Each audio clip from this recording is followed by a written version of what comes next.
it's James Johnson, aka Sulfur Blade, and I have an unusual video for you here. So,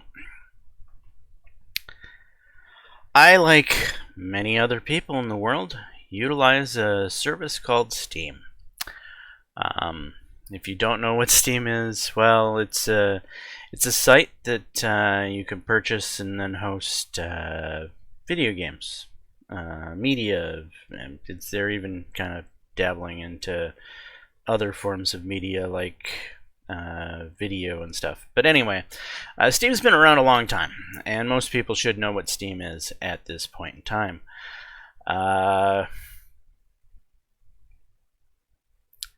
And like so many corporations and companies in the world today, it has evidently fallen under the sway of woke nonsense. I received a warning from a community moderator on Steam, and I just wanted to share it with all of you so you could just see the stupidity that's happening in our society right now. Here's my warning in a RimWorld Community Hub forum. I'm going to leave my post up there because I feel there's absolutely nothing wrong with my post. It might be a little whingy, telling the devs that I want RimWorld a specific way that I like. Ultimately, my goal is to get breaching hammers removed from the tribal populations inside of the video game, because I think a magic hammer that can break through rocks is, well, not very fun. But, you know, I'm part of a two-way discussion. There's other people that like to play a more high-tech version of RimWorld. I play a very low-tech version of RimWorld that I heavily modify so that, you know, like bolt-action rifles and sniper rifles are the pinnacle of weapons technology, and electricity is like the pinnacle of actual technology, and all the stuff that people are used to in normal RimWorld doesn't even enter my game. And so breaching axes doesn't really fit with my game, and sadly it's part of the base game, and I haven't figured out how to mod it out, and I haven't found any mods to mod it out. But tribals have access to this magic axe that can break through stone wall within seconds in the game, and it's kind of, well, it doesn't fit with my playstyle. It fits with the playstyle of people that play the high-tech version. I think breaching axes should be given to high-tech factions in the game. So the game has various different factions, and tribals just shouldn't have the breaching axe, and that's what I contend. I don't want to remove the breaching axe from the game because some people find it a fun mechanic, and I don't want to interfere on their fun. I just want to correct the dabbling on my fun. So that's what the point of my post is. But evidently, a YouTube woke Gestapo of a moderator, well, they read something into it here. So I write, a mod can't come fast enough to get rid of this craziness. There are backwards indigenous people on a backwards RimWorld that somehow know how to defeat castle walls with a hand tool. Now, anyone with half a brain understands that the RimWorld in a video game doesn't exist. It's an imaginary place. RimWorlds, the idea of RimWorlds and Native American life or indigenous life on them, where they're running around with spears and low-tech weapons like bows and arrows. That is the video game. That is part of the video game. And honestly, I don't find anything offensive about this, but evidently it is, because I've been told, according to Steam, you can easily interpret the calling of indigenous people as backwards as a form of epistemic racism. Please refrain from this in the future.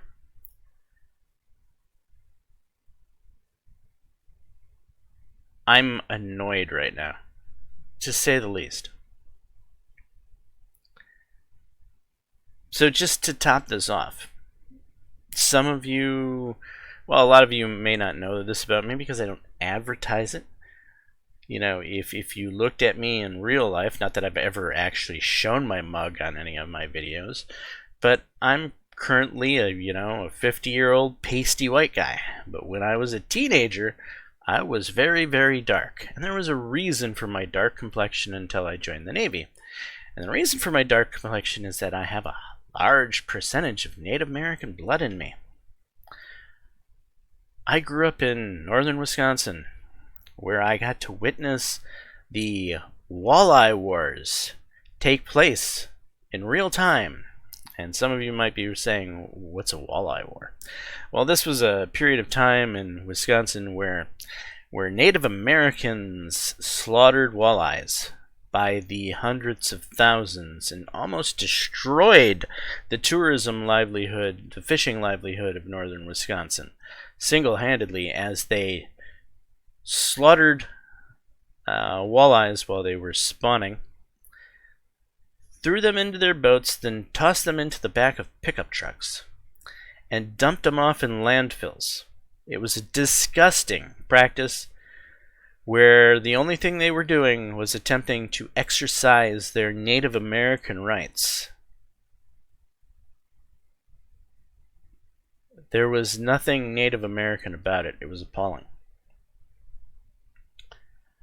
The special rights that I supposedly have access to because of my blood, I've ignored the majority of my life because I think it's stupid. I think it's very stupid that in Wisconsin I can, well, actually the entire country for that matter, because it's treaty law, but supposedly I can walk into somebody's private property and cut trees down in their front yard because it's my lumber more than it's their lumber. No, that's bullshit.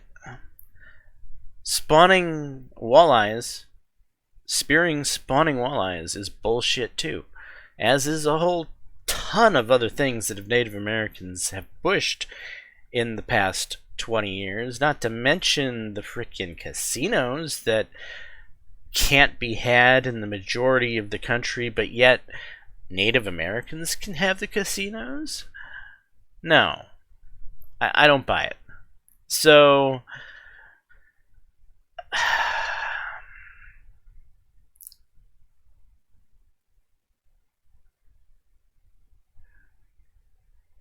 we have a serious problem going on in society where they want to rewrite history. They want to paint pictures through rosy glasses of what this group was and what that group was. The rosy glass picture of the Native American is that we got oppressed. But that's not really the truth, is it? If you look at history, some Native Americans allied with France. Some Native Americans allied with England. Some Native Americans allied with the local colonists. Some didn't ally at all, and they fought. And there was lots of wars that happened in the space of the founding of our country. Many people died on both sides of the skin color. And many Native Americans happily became American citizens. My lineage is actually from that type of Native American, one that happily decided to marry a white person and become an American citizen without violence. And she had the same rights as any other woman of the time would have had, which, you know, granted, back then women didn't have a lot of rights, but still, her progeny had rights too. In fact, a large percentage that's my Taylor family. So Anadiah Taylor, Obadiah Taylor are both direct descendants. They're like literally their uncle was Zachary Taylor, President of the United States.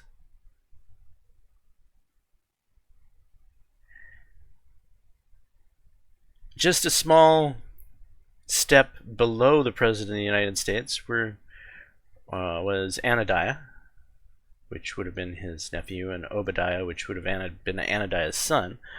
Anadiah would have been the one that married the Native American, and Obadiah would have been half American Indian. Obadiah, either Obadiah or Anadiah, was the first settler in the state of Indiana. So there's been Native American blood running through Taylor family history for a long time, and that's not my only Native American blood because, you know, like most of us in America, we come in a melting pot, right?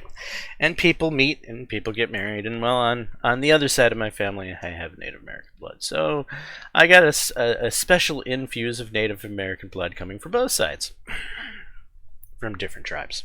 But anyway, that's neither here nor there.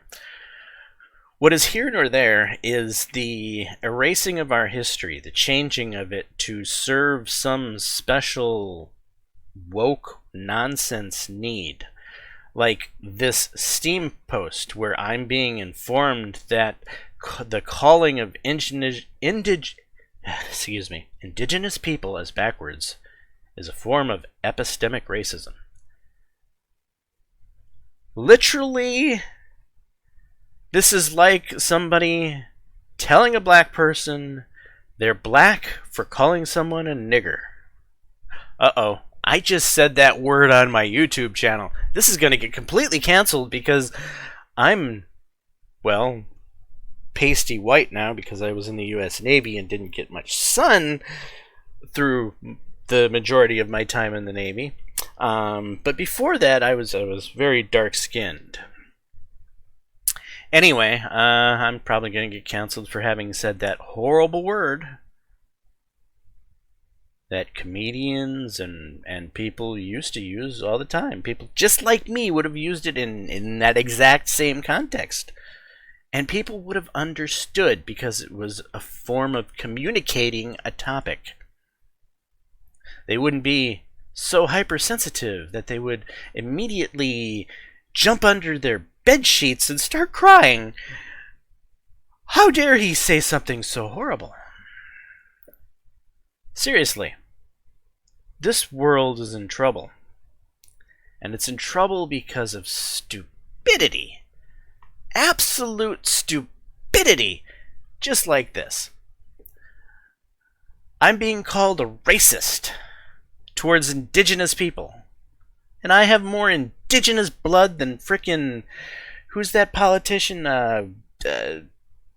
Elizabeth Warren, who claimed she was American Indian to score points in the polls so that she could get elected, and she doesn't have any flipping American Indian in her blood at all. I'm far more American Indian than she is. In fact, I'm enough of a Native American that I could have easily used it to get college grants and all kinds of other things. But I chose not to. Why? Because I think it's embarrassing that we get these special privileges at all, and then we act as flippantly and as embarrassingly as we do when we spearfish walleye in the spring of the year while they're spawning. I'm sorry, but my Native American heritage, I disowned that long ago. I'm just a normal person. I'm not white. I'm not red. I'm not brown. I'm just a person.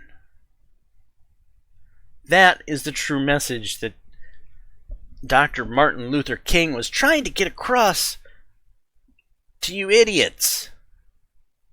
He wants people to be colorblind, to not see skin color at all, to not be a group of white people, to not be a group of black people, to just be a group of people. And whenever you try to take his message and distort it and start putting people in boxes based off of skin color, you're just being a racist, belligerent fuck. You're a hypocrite. You're an idiot.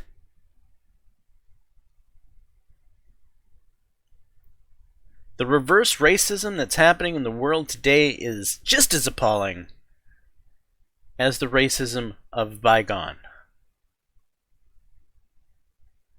And I'm sick of it. I'm sick of the woke nonsense. I'm sick of this bullshit. You can easily interpret the calling of indigenous people as backwards as a form of epistemic racism. Please refrain from it in the future. These freaking indigenous people are freaking pixels in a goddamn video game setting made up in a rim world in a universe that doesn't even exist, and I'm being called racist over it.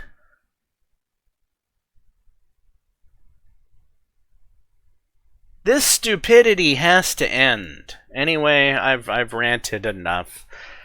You get the point. Anyway, I'm James Johnson, aka Solve4Play. This is my content.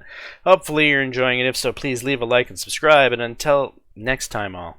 Peace.